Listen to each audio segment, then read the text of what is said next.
لا تزال قضية إبعاد كريم بنزيما عن المنتخب الفرنسي تثير الجدل في الشارع الكروي الفرنسي رغم مطالبة مهاجم ريال مدريد القائمين على أمر المنتخب بالكشف عن الأسباب الحقيقية وراء هذا الإبعاد. التفاصيل في تقرير مراسلنا نسيم طالبي. هل لكريم بنزيما مستقبل مع المنتخب الفرنسي؟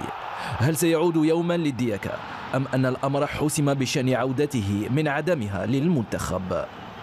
قضيته مع العدالة الفرنسية لا تزال قائمة، وأبواب المنتخب في وجهه لا تزال مع ذلك مفتوحة.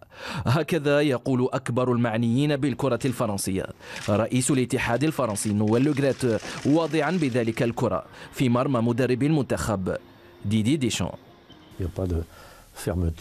ما لا يحبه ديشان هو عودة الحديث قضائيا عن قضية كريم بنزيما أثناء معسكرات المنتخب في حال استدعائه مجددا، ولهذا أتمنى أن يسرع القضاء في الفصل في ملف لا أعتقده أصلا ضروري.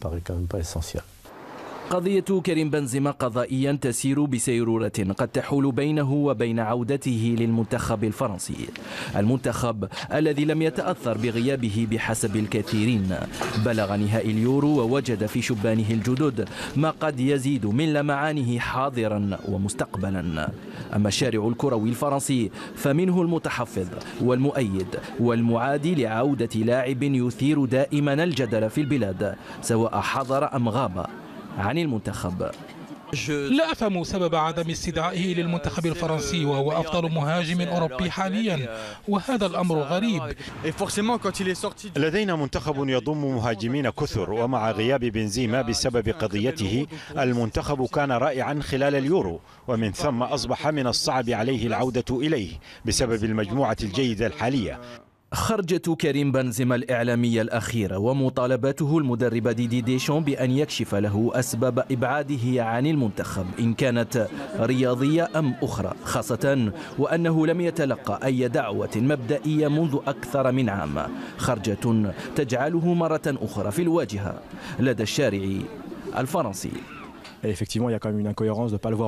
هناك بعض الغموض بشأن عدم وجوده مع المنتخب. طريقة ديدي ديشان في العمل واضحة وسلوك اللاعبين مهم في نظره، وهذا هو السبب لعدم استدعائه.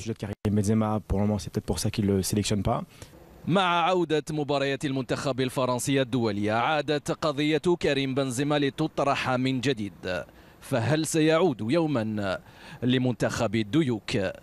نسيم طالبي، بين سبورتس، من أمام مقر الاتحاد الفرنسي لكرة القدم، باريس.